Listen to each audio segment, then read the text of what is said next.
अतिशय उत्साहानं चाललेले. रंगीबेरंगी रंग तर आहेतच, पण हे नुसते साड्यांचे रंग नाही, तुमच्या मनातले सुद्धा रंग त्याच्यात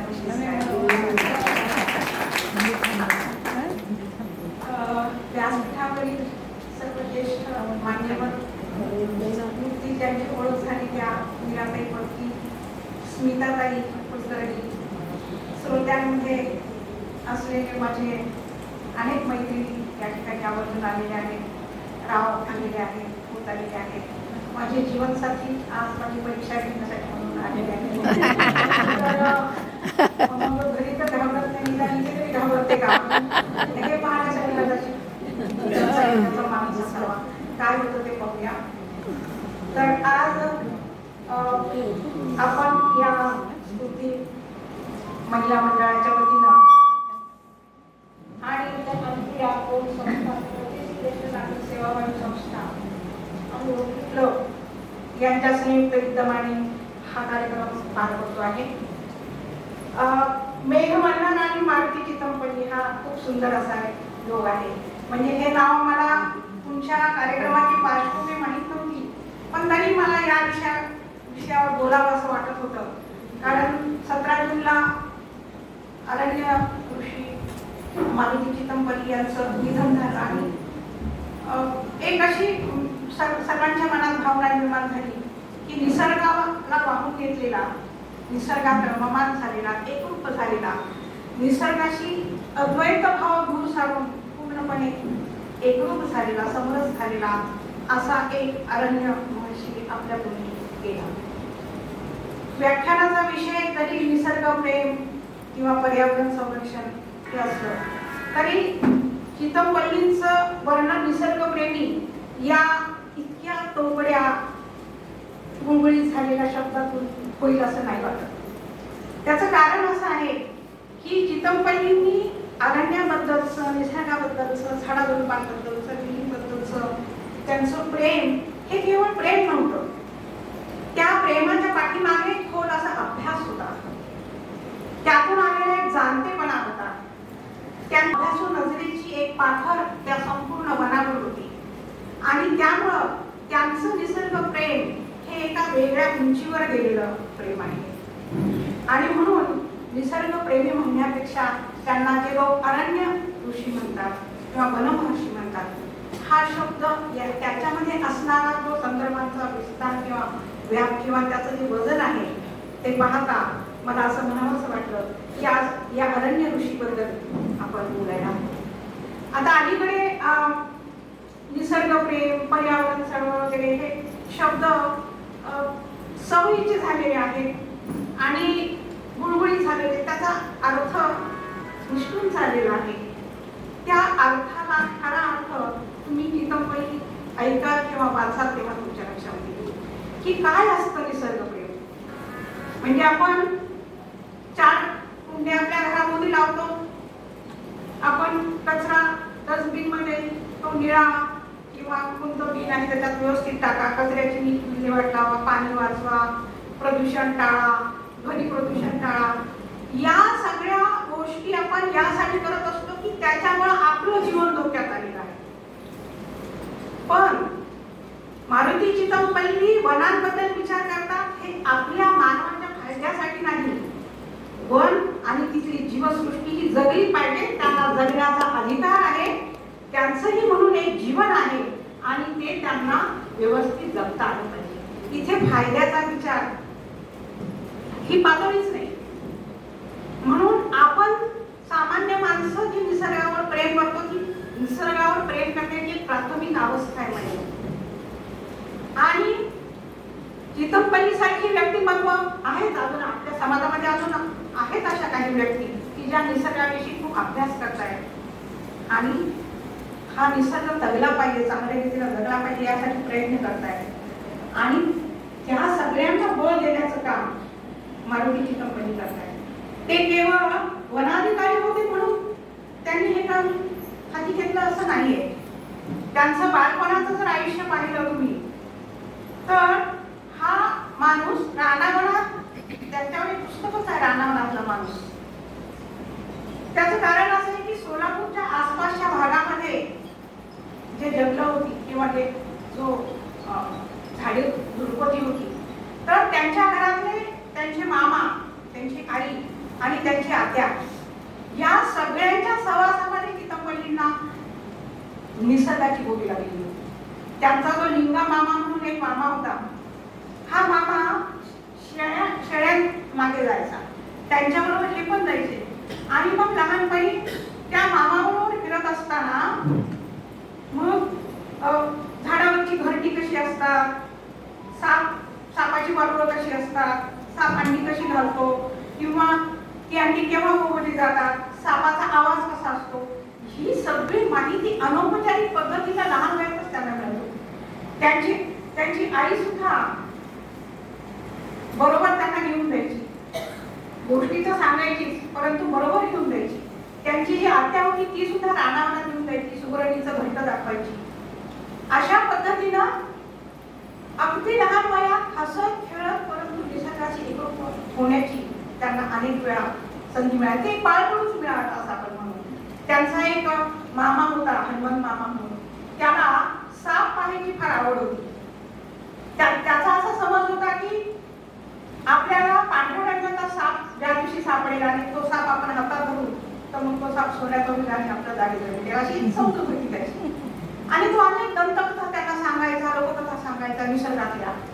आणि एक दिवस तो खरंच घेऊन गेला त्यांना आणि त्या वारुळावर त्याने ती मारली कुऱ्हाड. आणि त्या वारुळामधली जी पापुदे असतात सगळे, ते सगळे यांनी न्याहाळले आणि उत्सुकतेने पाहायला लागले. त्यांना वाटलं आता पुढे काय होतं.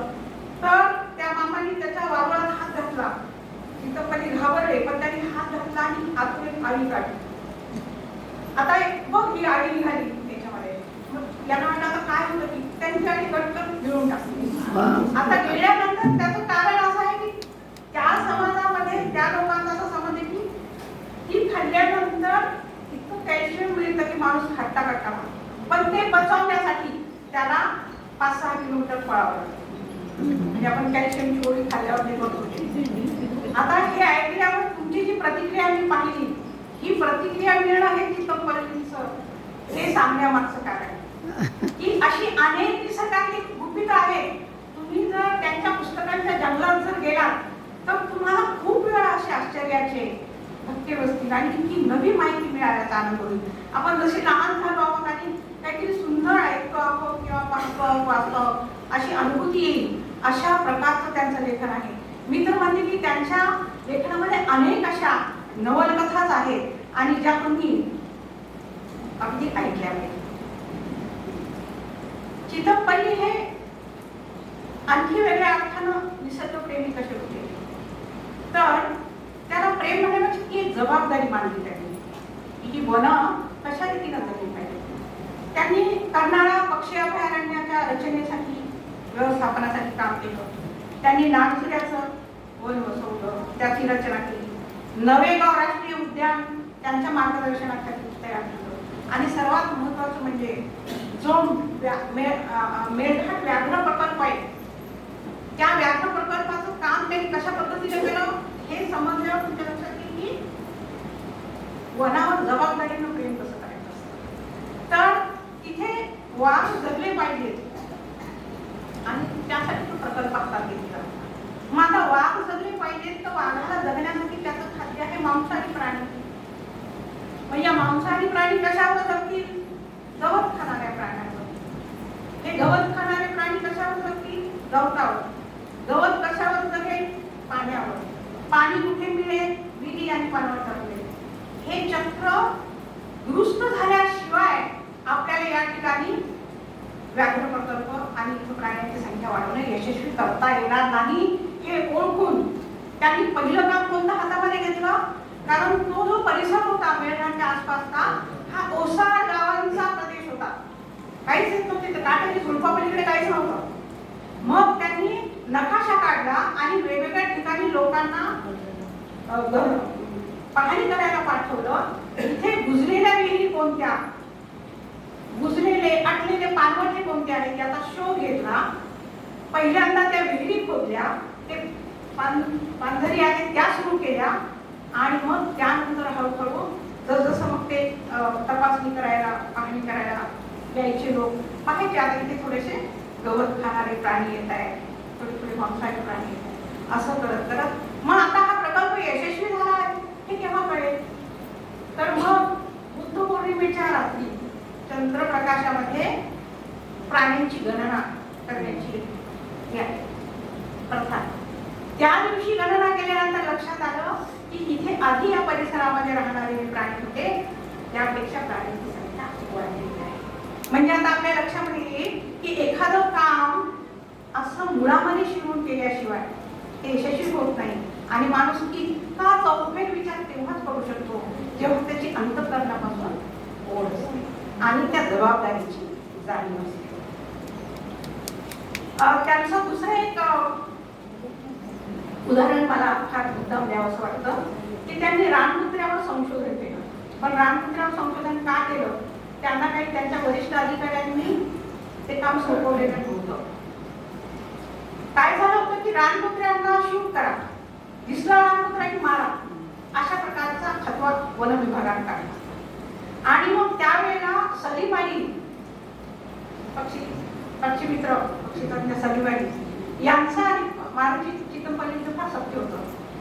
तर सलीम अली म्हणाले की मारोतराव हे रानकुत्र्यांना का मारायचं? हे जे म्हणतायत की वाघाचं खाद्य सांबर आणि चितळ आहे, हे रानकुत्रे खातात आणि वाघाचं खाद्य कमी होतं म्हणून या परिसरामध्ये वाघ दिसत नाही म्हणून रानकुत्र्याला मारा, या उद्देशानं तो त्यांनी फतवा काढलेला आहे. याच्यामध्ये मला काही तथ्य वाटत नाही. तेव्हा तुम्ही जरा शोध घ्या. आणि मग चित्रपतींनी स्वतःहून त्याच्यावर संशोधन करायला सुरुवात केली. आणि मग आता संशोधन करायचं म्हणजे किती पूर्वतयारी करायची. 4-5 कळप होते, त्याच्यातल्या एकाची निवड केली. 4-6 महिने त्याच्या मागे जायचं, फिरायचं, पाहणी करायची, कॅमेरे बरोबर घ्यायचे, 2-4 लोक बरोबर घ्यायचे. अशा पद्धतीनं ते त्यांनी केलं. आणि मग त्याच्या लक्षात काय आलं की रानकुत्रे हरिण आणि चितळाला खात नाहीत, रानकुत्र्यांचं खाद्य हे वानर आणि डुक्कर हे आहे. आता हे कसं कळलं, त्यांनी कसं सिद्ध करून दाखवलं? तर आता वानर तर झाडावर असतं, रानकुत्री खाली असतात, मग रानकुत्र्याचं खाद्य वानर कसं होईल? कसं शक्य आहे? तर निरीक्षणामध्ये त्यांच्या असं लक्षामध्ये आलं की वानराने अतिशय चळवळ आणि त्याला फार जिज्ञासा असते, कुतूहल असतं. तर हे रानकुत्रे काय करायचे, त्या झाडाच्या खाली थांबायचे, झाडाच्या वर वानर, हे रानकुत्रे गोल गोल गोल गोल गोल गोल फिरायचे आणि वर बसलेलं वानर असं गोल गोल गोल गोल पाहायचं. असं गोल गोल गोल पाहता पाहता त्याला चक्कर यायची, ते खाली पडायचं. मग रानकुत्रा त्याला उचलायचा. मग हे जेव्हा याच्यावरच छान अशा प्रकारचा शोध निबंध चितमपल्लींनी तयार केला, तो वरिष्ठांकडे पाठवला आणि वरिष्ठांना ते मान्य करावं लागलं. त्यांना त्यांचा फतवा मागे घ्यावा लागला. तेव्हा एखाद्या वन्य प्राण्याला मारणं हे आपला एखादा नातेवाईक गेला इतकं दुःख त्यांना होत असावं आणि म्हणून त्यात ते जगले पाहिजे रानकुत्री सुद्धा. आणि म्हणून त्यांनी त्या प्रकारचं संशोधन केलं. आणखी एक ते मारुती चितमपल्ली हे शिकारीच्या फार विरोधामध्ये होते. आता स्वाभाविक आहे, ते मांसाहारी नव्हते स्वतः कधीच, पण शिकारीला का विरोध होता त्यांचा एवढा? त्याच्या सुद्धा म्हणजे आपण बाल संस्कार म्हणतो ते कसे उपयोगी ठरतात बघा. लहानपणी त्यांच्या आईनं त्यांना एका त्यांच्या हनुमंताच्या नावाच्या नातेवाईकाची गोष्ट अशी सांगितली होती की नाही भीमाकोळी होता, भीमाकोळी. हा भीमाकोळी काय करायचा, हरिणपट्टा भागामध्ये हरणांना मारायचा, शिकार करायचा. त्या आईनं सांगितलं बघ हा नेहमी नेहमी हरणाची, प्राण्यांची, जनावरांची शिकार करतो म्हणून याला वेळ लागलं आणि त्याच्यामुळे हा हाल होऊन गेला, त्याला शाप लागला त्या प्राण्यांचा. अशा पद्धतीचे बालवयामध्ये संस्कार झाल्यामुळं असेल किंवा पुढे अनेक गोष्टी पर्यावरणीय संरक्षणाच्या दृष्टीने लक्षात आल्यामुळे असेल, त्यांनी कायम शिकारीला विरोध केला. पण नुसता आता कायद्याने विरोधच आहे, मग कायदा आहे तर आपण काय वेगळं करायची गरज आहे असं कुणाला वाटू शकतं. पण चितमपल्ली म्हणाले कायदा केला म्हणजे संपत नाही. तर आपल्याला आणि हे आदिवासी लोक, वनात राहणारे लोक त्यांच्या पोटाची गरज म्हणून शिकार करतात. असतात हे जरी खरं असलं तरी शिकारीला उत्तेजन देता कामा नये. आणि म्हणून मग त्यांनी ते जे माधवराव पाटील होते, नवेगाव राष्ट्रीय उद्यान जे झालं, ती नवेगाव राष्ट्रीय उद्यानाची सगळा जंगल परिसर हा त्यांच्या मालकीचा होता तेव्हा तरी. त्यांनी तो सरकारला दिला आणि मग तिथे ते नवेगाव राष्ट्रीय उद्यान तयार झालेलं आहे, नवेगाव माणसं. तर माधवराव पाटील हे मालगुजर त्या काळात अत्यंत बडोबासून ग्रस्त होतं आणि ते असे शिकार वगैरे करायची, तर सगळं राहणं हे सगळं काही वेगळंच होतं. त्यांची आणि चितमपल्लीची दोस्ती झाली. आता माधवराव पाटील वनाधिकाऱ्यांना त्याच्या दारात सुद्धा उभं करायचे नाही. ती म्हणायची लोक शेतात म्हणजे खातात पितात जातात. पण या चितमपल्लींना पाहिल्याबरोबर त्यांना काय वाटलं कुणाच ठाऊक, ते म्हणजे तुमचा चेहरा पाहिला माझ्या लक्षात आला काहीतरी वेगळा आहे. या दोघांची मैत्री झाली. या दोघांची मैत्री झाल्यामुळं मग हळूहळू माधवराव पाटलांबरोबर त्या नवेगाव राष्ट्रीय उद्यानाच्या त्या सगळ्या आजूबाजूचा सेवा झालेली नसताना त्या परिसरात फिरायची, सगळी माहिती त्यांच्याकडून घ्यायची. त्यांचे जे साथीदार होते आदिवासी मित्र माधवराव पाटलांचे, आदिवासी म्हणजे त्याच्यात सदागोंड होता, माधवगोंड होता, असे समाजातील अनेक जण होते. या सगळ्यांबरोबर ते वन पाहायचे. तर तेव्हा माधवराव पाटलांना शिकारीचा शौक होता, परंतु मारुती चितमपल्ली यांनी शिकारीपासून त्यांचं मन वळवलं, त्यांचं पूर्ण सहकार्य घेतलं, त्यांचं पूर्ण दृष्टिकोन बदलला आणि त्यांना तुम्ही सरकारला हे जंगल द्या आणि मग त्याचा अभयारण्य आपण करू आणि त्याची नीट व्यवस्था लावू. माधवराव पाटलांना हे पटलं, कारण त्यांचा चितमपल्लीच्या प्रामाणिकपणावर विश्वास होता. आणि म्हणून मग त्यांनी त्यावेळेसचे मुख्यमंत्री वसंतराव नाईक यांच्याकडे प्रस्ताव मांडला, त्यांना अर्ज विनंत्या केल्या आणि तिथं ते तयार झालं. नुसते माधवराव पाटीलच नाही, तर ते जे बाकीचे आदिवासी होते ना, त्याच्यात टांगसू महाजन होता, सदुगोंड होता, हे सगळे शिकार करणारेच होते. आणि शिकार हे असं वेळ असतं की ते नाही सुटू शकत. ते म्हणाले हे असं वेळ आहे की ते अंगातच सळसळत ते पाहिलं की शिकार करतात. पण यांनी कधी कधी त्या आदिवासींना धाक दाखवला, कधी कधी समजून सांगितलं. त्याच्याशी अत्यंत मैत्रीचं नातं होतं त्यांचं. ते त्या आदिवासींच्या घरी जायचे, जेवायचे, खावायचे, त्यांच्या सगळ्या काही अडचणी असतील समजून घ्यायचे, त्यांच्या पातळीवर जाऊन बोलायचे. त्या सगळ्या आदिवासींना सुद्धा एक आत्ता त्यांच्या नेहमी टीममध्ये असेल त्या सगळ्यांना त्यांनी शिकारीपासून परावृत्त केले. आणि ते स्वतः त्याचं एक उदाहरण असं होते की वनाधिकारी म्हणून मारुती चितमपल्ली यांना रायफल बाळगण्याचा अधिकार होता. त्यांना ती त्यांच्या वरिष्ठांकडून जो त्यांच्या आधी जागा होता त्यांनी यांच्याकडे सुपूर्द केली. त्यांनी ती रायफल घेतली आणि कपाटात टाकून दिली. ते म्हणाले आता मी शूटिंग करणार, पण रायफलला नाही करणार, मी कॅमेऱ्याला शूटिंग करणार, मी लेखणीला शूटिंग करणार. आणि त्यांचं ते मूर्तिमंत उदाहरण होतं. ते स्वतः उदाहरण, जेव्हा माणूस स्वतः कसा असतो त्याच वेळेला त्याच्या शब्दाला काही किंमत येते. त्यांचं स्वतःच चारित्र्य तुम्ही पाहाल, आरण्य ऋषी अगदी ऋषीसारखंच चारित्र्य होतं त्यांचं, निर्मोही होते. ते म्हणायचे मी या वनाचा विश्वस्त आहे आणि इथे या सगळ्या चांगल्या आपल्या घरामध्ये घडल्या पाहिजे, ते शिकार थांबली पाहिजे आणि या वनाचं जतन नीट झालं पाहिजे. आता या वनाचं जतन करायचं आहे तर कुठल्याही गोष्टीचं, म्हणजे आपल्याकडे बघा ब्रिटिश राज्यकर्ते राज्य करायला आपल्याकडे आले त्यावेळेला आपल्यापेक्षा त्यांनी इथल्या भूगोलाचा जास्त अभ्यास केला, इथल्या प्रथा परंपराचा अभ्यास केला. कारण ज्याच्यावर राज्य करायचं आहे त्याची खऱ्या माहिती पाहिजे. आणि म्हणून वनांची माहिती घ्यायची असेल तर ती फक्त ग्रंथातून नाही मिळत, ग्रंथात असते, पण वास्तवामध्ये जे लोक ते जीवन जगलेले आहेत, ज्यांनी रोज हे पाहिलेलं आहे, अशांकडून जर ती माहिती मिळाली तर ती जास्त वास्तवदर्शी असते, जास्त खरी असते. आणि म्हणून त्यांनी या आदिवासी लोकांशी माहिती, त्यांच्या भाषेत बोलायचे, त्यांची बोलीभाषा समजून घ्यायचे, त्या बोलीभाषेतले शब्द मराठी भाषेत आणायचे. चितमपल्लींनी अशा आदिवासी आणि इतर अनेक बोलीतले शब्द मराठीमध्ये आणून मराठीची जी शब्दसंपदा आहे त्यांनी 1 लाख नवीन शब्द मराठी भाषेला दिले. आता चितमपल्ली जर एवढे मिसळले नसते सर्वांच्या मध्ये, माधवराव पाटलासारख्या जाणत्या माणसाला त्यांनी हाताशी धरलं नसतं, तर हे वन अजूनही आपल्या दृष्टीनं अदृश्य राहिलं असतं अनेक बाबतीत. म्हणजे ते ज्या नवलकथा सांगतात त्या नवलकथा ऐकल्या तर तुमच्या लक्षात येईल की अरे इतकं सुंदर आणि इतकं वेगळं आणि इतकं वैचित्र्यपूर्ण असतं वर आणि या प्राण्यांचे स्वभाव. आता हे जसं एक उदाहरण आहे शिकार करायची नाही, तसं त्यांचं अजून एक म्हणणं होतं की एखादा वन्य प्राणी जर आपण पाळला, आता त्यांनी स्वतःच एक मनाली एक पाडस नावाचं एक लेख लिहिलेला आहे. त्या लेखामध्ये त्यांनी फार सुंदर त्या हरणाच्या पाडसाचं वर्णन केलं. त्या हरणाचं पाडस कसं आलं पाहिजे तर ते चाललेले होते वनातून, तर एका हरिणीची शिकार झाली आणि तिला खाऊन ते निघून गेले. हे तिथून जात होते तेव्हा त्यांना असं लक्षात आलं की अगदी बाजूला थोड्या अंतरावर त्या हरिणीने एक पाडस दिलेलं होतं. चितमपल्लीने ते पाडस हातामध्ये घेतलं, घरी आणलं. त्यांची मुलगी छाया नावाची तिच्या जवळ दिलं. लहान मुलाला आवडतंच. हे पाडस त्यांच्या घरी राहिलं. यांनी आता हे वनाधिकारी ते काय खायला द्यावं वगैरे सगळंच माहित होतं. मोठं झालं ते पाडस.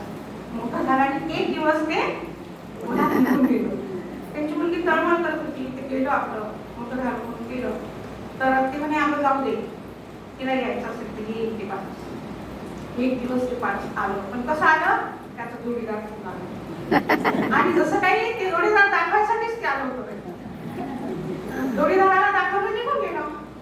पुन्हा काही महिन्यांनी आलं तर ती घरं आली. ते पाडस पण ती आली. आता तुम्हाला वाटेल की ही काहीतरी कथा सांगताय. चितमपल्लीने कधीही अशा काल्पनिक खोट्या कथा वनातल्या सांगितल्या नाही. जे अनुभूतीला आलं तेच सांगितलं.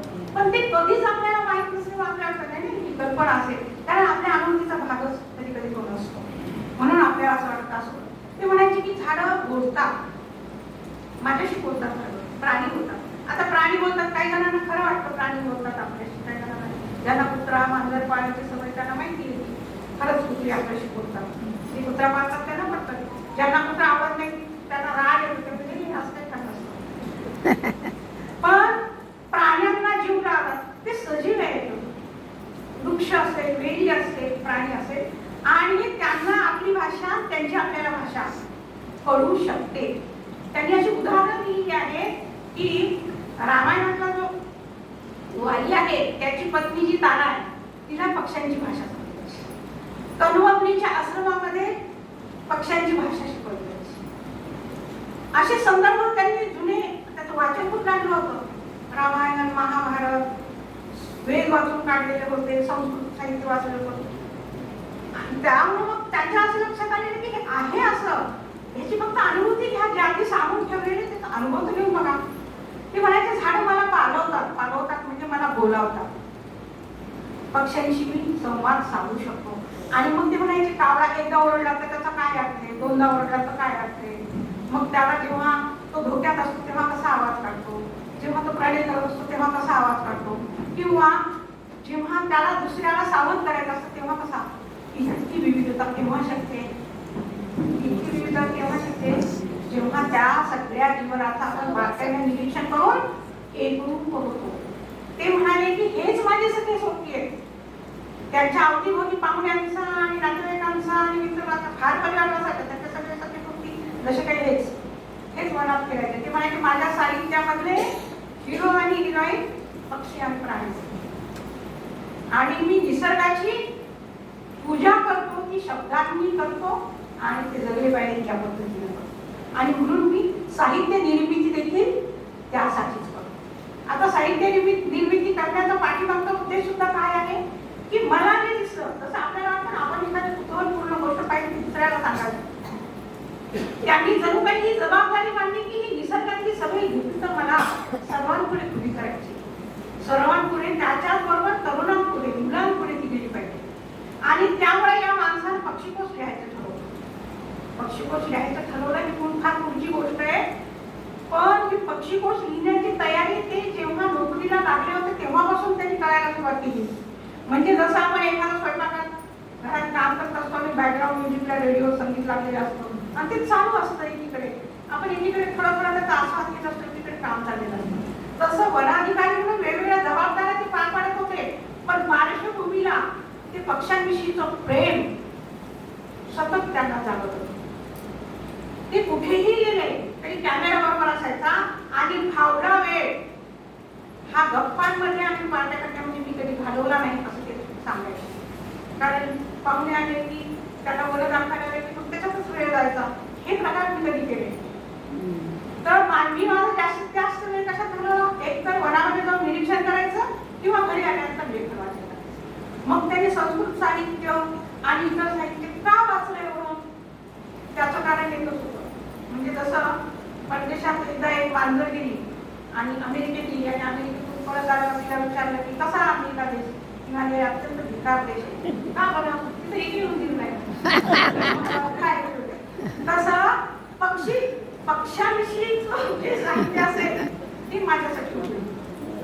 प्राण्यांचं वनांचं वर्णन ज्याच्यामध्ये आलेलं असेल ते शोधायसाठी त्यांनी कालिदास वाचला, सगळे वेद वाचले, त्याच्यानंतर बृहत्कथा वाचल्या, गाथा सप्तशती वाचलं, कथासरित सागर वाचलं. कशासाठी? पक्ष्यांचे काय काय उल्लेख आलेले, त्यांची काय पर्यायी नाव याच्यामध्ये दिलेली आहे. हंसदेव मुनींनी जे मृगपक्षी शास्त्र नावाचं एक पुस्तक लिहिलेलं आहे, त्या पुस्तकामध्ये विस्तृत माहिती, त्यांनी त्याचा अनुवाद केला. त्याच्यानंतर त्यांनी आनंददायी बगळे नावाचं पक्ष्यांवरचं पुस्तक लिहिलं. हे का लिहू शकले? आता ते म्हणायचे की हे सगळं लिहिण्याच्या पाठीमागे मला अंतःकरणापासून वाटतं हे मी सगळं जाणलं पाहिजे. आणि एकदा मला ते छान सुंदर असं अनुभवलं की मला इतरांना सांगावं. म्हणून पक्षीकोश निर्माण होण्यापूर्वी त्यांनी एवढी सांगणार.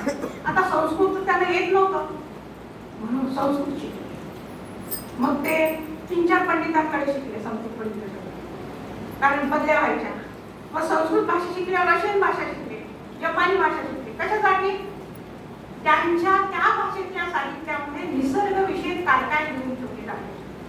त्यांनी हेमिंग्वे वाचला, थोरो वाचला, निसर्गावर लेखन करणारा, टॉलस्टॉय वाचला.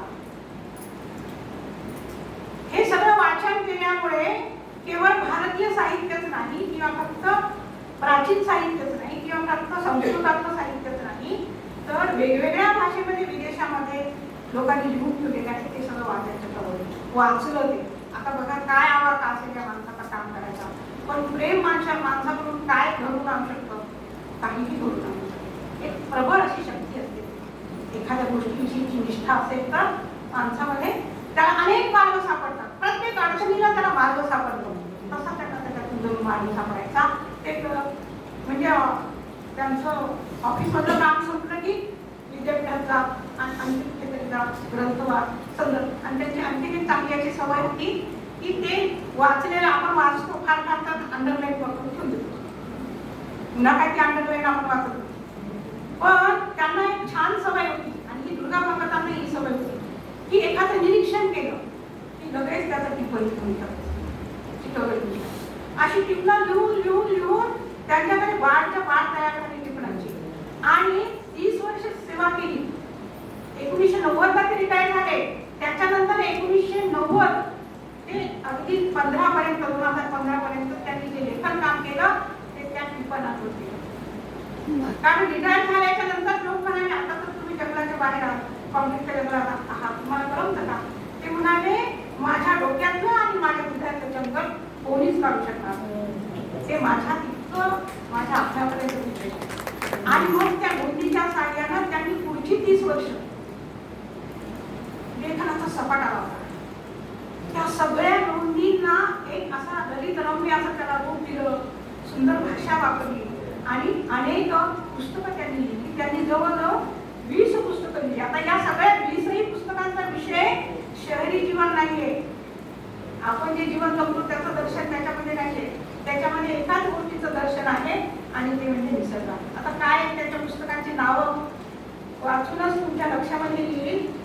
पक्षी जाय दिगंतरा, जंगलाचं देणं, रानवाटा, शब्दांचं धन, रातवा, मृगपक्षी शास्त्र, घरट्या पलीकडे, पाखर माया, निसर्ग वाचन, सुवर्ण गरुड, आपल्या भारतातील साप, आनंददायी बगळे, चैत्र बारवी, केशराचा पाऊस, नवे गाव पान आणि शौमिक शास्त्र. आता याच्यातलं केशराचा पाऊस हे पुस्तक तर फार उशिरा अलीकडच्या काळात लिहिलं. या ललित लेखाच्या स्वरूपामध्ये लेख आहेत त्याच्यामध्ये. पण केशराचा पाऊस हे थोडंसं दीर्घ कथा एकत्र जोडून लिहायचा प्रयत्न केला.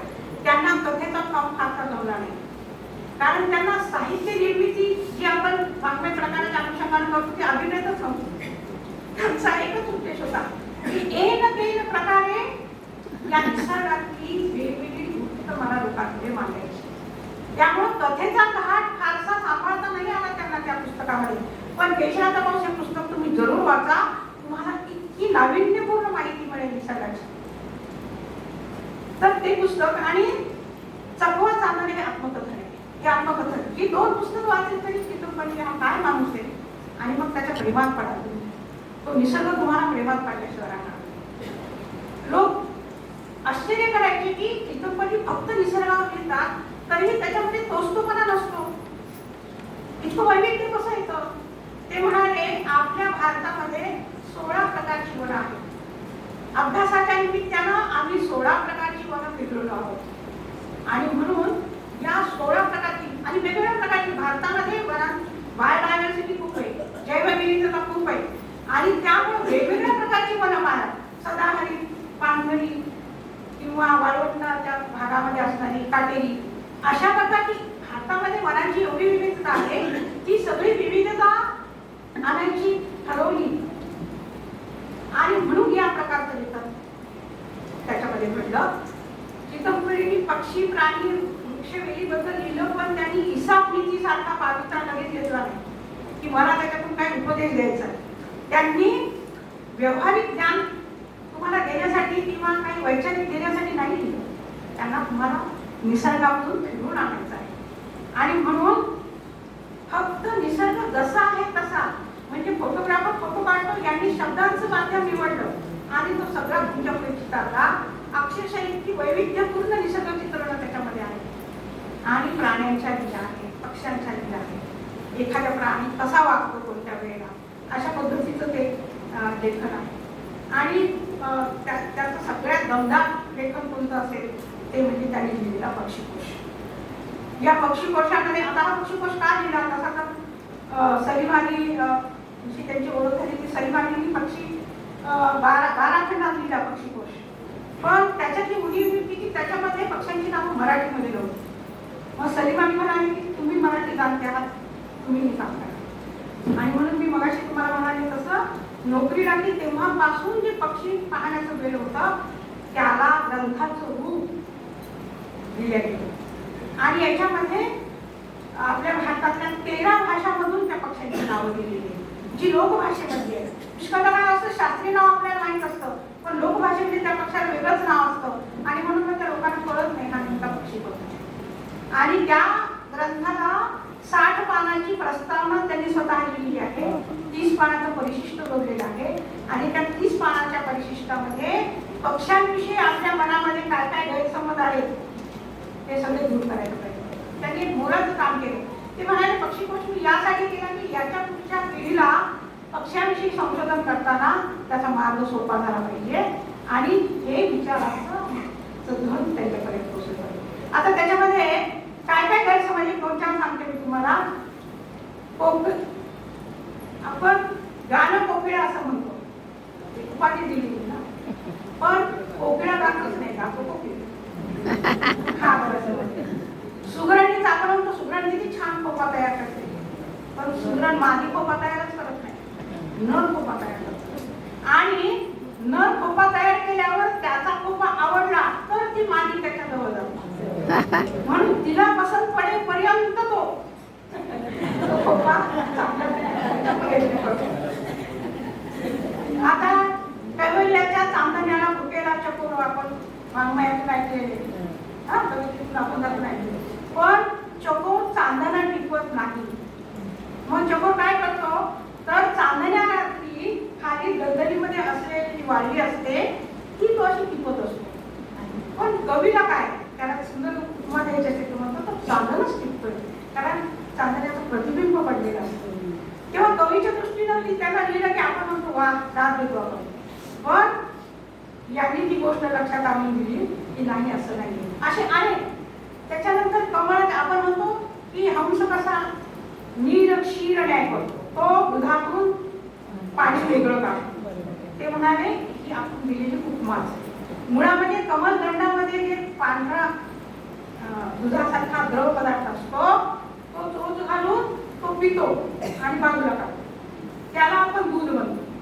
आणि मग बाकीच्या पाण्यापासून ते वेगळं करतो, म्हणून आपण म्हणतो की हंस हा नीर क्षीर न्याय करतो, म्हणजे तो असं करतो, हा प्रकार करतो.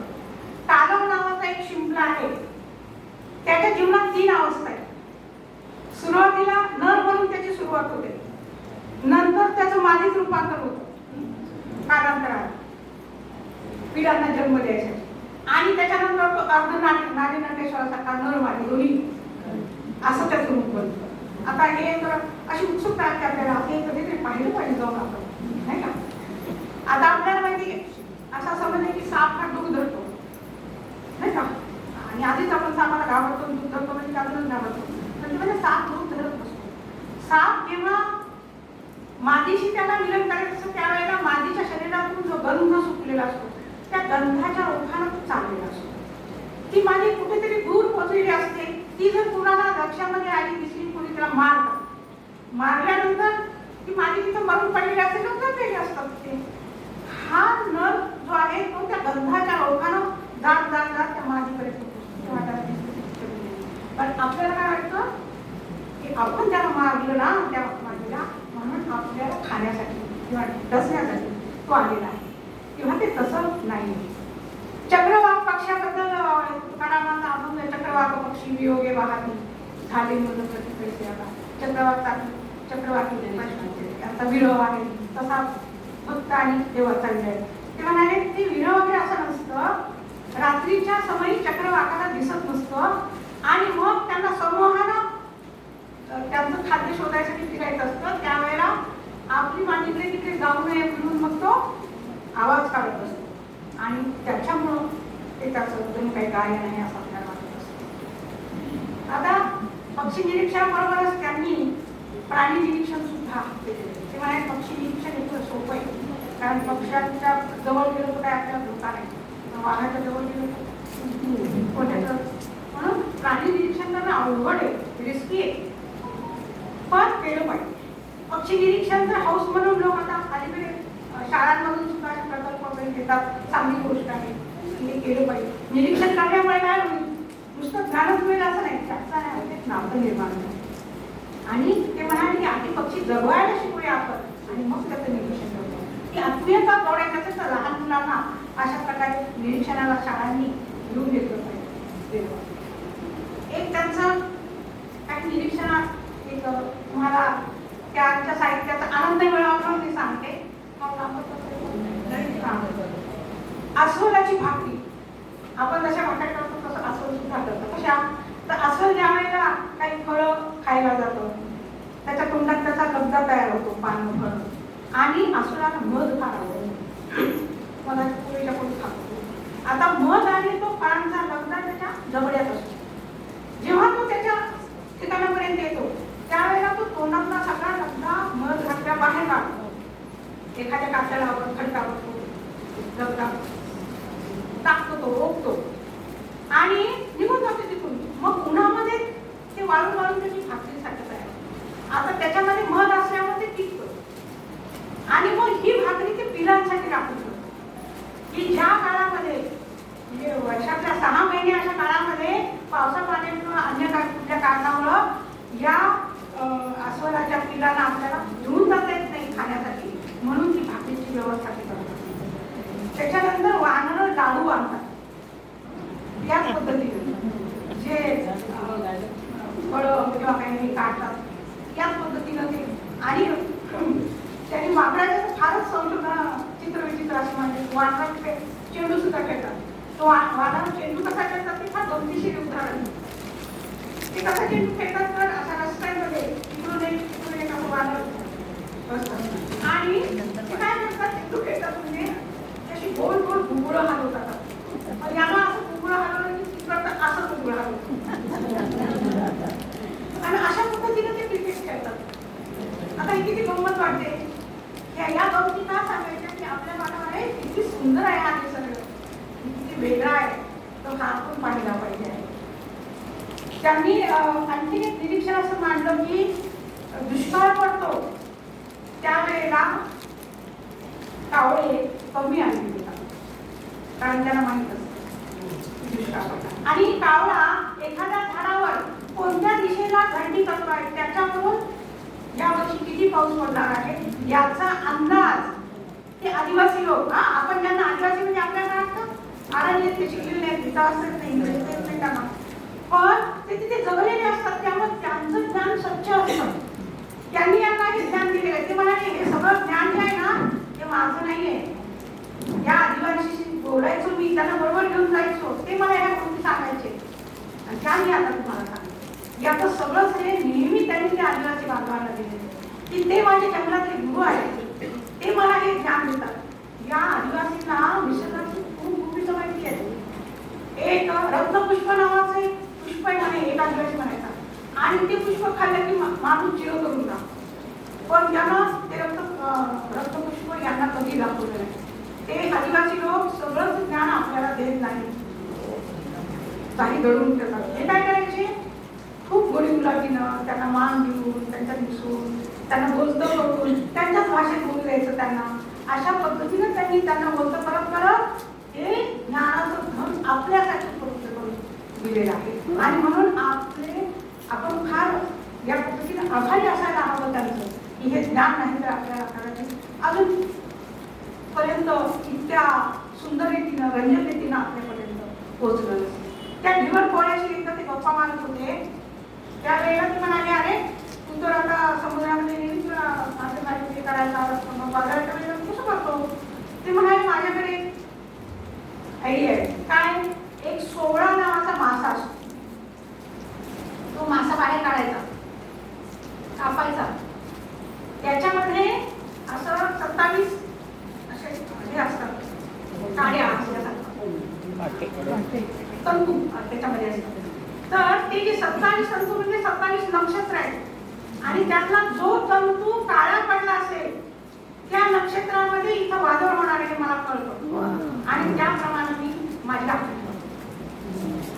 आता हे काही कबूल करते कथा असं नाही, हा चित्रपती स्वतः त्यांच्यासोबत घेतलेला अनुभव आहे. ते पक्षीकोश लिहिताना कोकणामध्ये 1 वर्ष राहिले आणि मग ते काय करायचे, त्या कोळ्याच्या बायकांना भेटायला जायचे. मासे खाली करायला नाही, ते खातच नव्हते. कशासाठी, त्यांच्याशी गप्पा मारून त्यांचं ज्ञान घ्यायचं. इथे राहणारे जे आदिवासी होते त्यांच्याकडून ते ज्ञान घ्यायचं. असं करत कोकणी भाषेमध्ये पक्ष्यांना काय नावं आहेत याच्यासाठी ते केलेले. म्हणजे सगळी दुर्बीण कशाची लावलेली होती, कुठेही काही वाचताना पाहताना